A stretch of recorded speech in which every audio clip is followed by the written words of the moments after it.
आजकाल बऱ्याच लोकांना तुम्ही असं म्हणताना पाहिलं असेल की केसांच्या मुळापर्यंत तेल जे आहे ते पोहोचतच नसतं। किती जरी तेल लावलं तर केसांच्या मुळांना तेल पोहोचत नसतं किंवा कोणत्याही वस्तू ज्या आहेत त्या केसांच्या मुळांना पोहोचत नसतात। तर बरं ठीक आहे, त्यांचं म्हणणं ठीक आहे की आपण जे तेल लावतो फक्त वरवर लावतो आणि केसांच्या मुळांपर्यंत ते पोहोचत नसतं। तर बघा, तेल पोहोचत नाही म्हणजे बाकीच्या वस्तू सुद्धा पोहोचल्या नाही पाहिजेत, बरोबर आहे ना। मग आता पुरुषांकडे जर तुम्ही पाहिलं की 30-35च्या नंतर पुरुषांचे जे केस आहेत ते बघा, डोक्याचे केस जे आहेत ते काळे असतात आणि दाढीचे केस जे आहेत ते पांढरे होतात। म्हणजेच की दाढीचे केस का लवकर पांढरे होतात तर बघा, दाढी जी आहे ती नेहमी करावी लागते, वारंवार करावी लागते आणि ते पार्लरमध्ये किंवा सलूनमध्ये जाऊन करतात आणि तिथं बऱ्याच प्रकारचे केमिकलचा वापर केला जातो। साबण म्हणा किंवा ते फेस झाकण्यासाठी जे पण वापरतात वस्तू त्यांचा वापर केलेला असतो आणि त्यामध्ये बऱ्याच प्रमाणामध्ये केमिकल असतं आणि ते केसांच्या म्हणजे दाढीच्या केसांच्या मुळांना जाऊन पोहोचतं आणि तिथून मग केमिकल म्हणलं की मग केस पांढरे व्हायची प्रक्रिया स्टार्ट होते।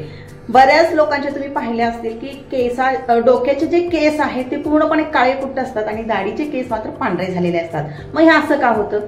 जर आतून काही प्रॉब्लेम असेल शरीरामधून मग डोक्याचे केस पण पांढरे झाले पाहिजेत असं बरेच जण आता म्हणतात की कुठल्याही वस्तू केसांच्या मुळांना पोहोचत नाही, म्हणजे वरून लावलेल्या वस्तू केसांच्या मुळांना पोहोचत नाहीत। माझं तर म्हणणं असं अजिबात नाहीये, जे आपण नेहमी जर लावत राहिलं तर आपण केसांच्या मुळांना या वस्तू ज्या आहेत त्या पोहोचतात। तुम्ही आवळ्याचं जे प्रमाण मी सांगितलं होतं मागे की आवळ्याची जी पेस्ट आहे ते तुम्ही केसांना लावत जा। अकाली जर तुमचे केस पांढरे झाले असतील तर वारंवार जर लावली आपण आवळ्याची पावडर दह्यामध्ये मिक्स करून तर ते आपले झालेले पांढरे केस हळूहळू का होईना काळे व्हायला सुरुवात होते। म्हणजे छोट्या मुलांना वगैरे अशी समस्या जर आली असेल तर त्या मुलांना तुम्ही आवळ्याची पेस्ट दह्यामध्ये जर मिक्स करून लावली तर त्यांचे जे केस आहेत, येणारे केस जे आहेत नंतर कालांतराने काळे यायला सुरुवात होते। हे असं होतं, हा रिझल्ट आहे आणि बऱ्याच आयुर्वेदामध्ये लिहिलेलं आहे की हे अशा पद्धतीनं अकाली झालेले पांढरे केस जे आहेत ते आपण काळे करू शकतो। तर मग हे लोक असं का म्हणतात की केसांच्या मुळांना काहीच वरून लावलेल्या वस्तू काहीच पोहोचत नाहीत, असं का म्हणतात काही माहित नाही। तर त्यामध्ये त्यांचा सुद्धा स्वार्थ दडलेला असतो, कारण की ते आता प्रोफेशनल असतात, बऱ्याच प्रमाणामध्ये ते वेगवेगळ्या प्रकारचे प्रोडक्ट्स जे आहेत ते विकत असतात आणि त्यांचा खप व्हावा म्हणून ह्या आयुर्वेदिक वस्तूंकडे ते म्हणजे आपल्यासारख्या लोकांचं दुर्लक्ष व्हावं यासाठी सुद्धा ती लोक असं बोलत असतील। त्यामुळे आपण अजिबात लक्ष द्यायचं नाहीये। आपल्या ज्या परंपरागत चाललेल्या काही वस्तू आहेत त्या खरंच फायदेशीर आहेत आणि हे बऱ्याचदा आयुर्वेदामध्ये सिद्ध सुद्धा झालेलं आहे। त्यामुळे आपलं जे रुटीन आहे ते आपण फॉलो करणार आहोत।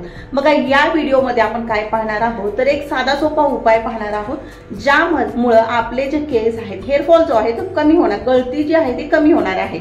एक छोटीशी तेलाची रेमेडी आहे ती आपण बनवणार आहोत। कसं बनवायचं बघा, तेल तुमचा हेअरफॉल खूप जास्त प्रमाणामध्ये होत असेल आणि तुम्हाला बाकीचं झंझट खूप जास्त इन्ग्रेडियंट्स घेऊन तेल बनवणं शक्य जर होत नसेल किंवा बाकीच्या ज्या पण प्रोसेस आहे त्या करणं शक्य नसेल तर तुम्ही काय करू शकता बघा, एक तेलाची रेमेडी साधी सोपी आहे, ती नियमित तुमच्या केसांना लावून हलक्या बोटांनी मसाज करायला सुरुवात करायची आहे। आता ही रेमेडी कशी बनवायची, तेल कसं बनवायचंय बघा, एक लोखंडाची छोटीशी कढई घ्या किंवा तुम्हाला जेवढं तेल बनवायचं आहे त्या हिशोबाने तुम्ही एक कढई घ्या, लोखंडाचीच कढई घ्यायची आहे आणि त्यामध्ये आपल्याला काय घालायचं, एक आवळा।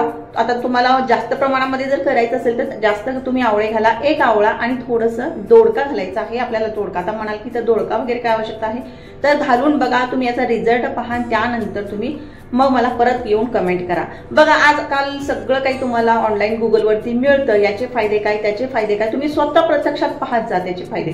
मी आवळा सांगते, लोखंडाची कढई सांगते, दोडका सांगते, याचे सगळे फायदे तुम्ही वाचू शकता। केसांसाठी आपण याचा कसा वापर करू शकतो हे सुद्धा तुम्ही वाचून मग त्यानंतर रेमेडी जी आहे ती किंवा हे तेल जे आहे ते बनवू शकता।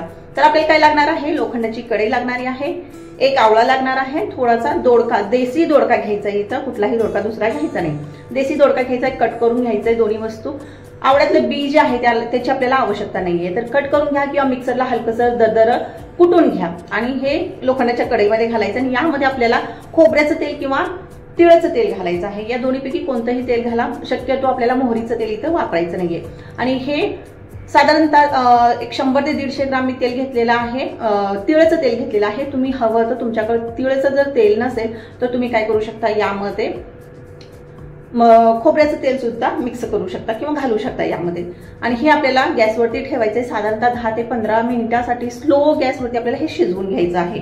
आता बघा, बऱ्याच ताईंकडे आवळा जो आहे फ्रेश मिळणार नाही तर त्यांनी सुका आवळा सुद्धा वापरू शकतात, पण सुक्या आवळ्याचे रिझल्ट थोडासा वेळ देणार आहे तुम्हाला, बराच वेळ तुम्हाला हे वापरत राहावं लागणार आहे, त्यानंतर रिझल्ट मिळणार आहे, पण रिझल्ट मिळणार आहे नक्की. हेअरफॉल जो आहे तो कमी होणार आहे. तर बघा इथं आपण फ्रेश घेतलेल्या आहेत वस्तू, फ्रेशने लवकर रिझल्ट मिळतो यासाठी आपण या दोन्ही पण वस्तू ज्या आहेत त्या फ्रेश घेतलेल्या आहेत.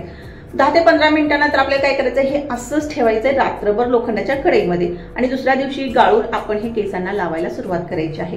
केसांना लावायचं, केसांच्या मुळांना लावायचं, हलक्या बोटाने मसाज करायचा आहे आणि त्यानंतर दुसऱ्या दिवशी तुम्हाला हेअर वॉश करायचंय. असं जर तुम्ही आठवड्यातून 3 वेळा किंवा 2 वेळा जरी केलात ना तरी सुद्धा कालांतराने हळूहळू 15-20 दिवसांमध्ये तुम्हाला फरक जाणवणार आहे की आपला हेअरफॉल जो आहे तो कमी कमी होत चाललेला आहे. हा साधा सोपा उपाय आहे ताईनो, तुम्ही नक्की ट्राय करू शकता. घरच्या घरी तुम्ही हे तेल जे आहे ते बनवू शकता. खूप महागडे तेल घेण्याची अजिबात आवश्यकता नाहीये. तर अशा प्रकारे समजला असेल व्हिडिओ. हेअरफॉलवरती हा उपाय तुम्ही नक्की ट्राय करा, तुम्हाला नक्की फायदा मिळेल.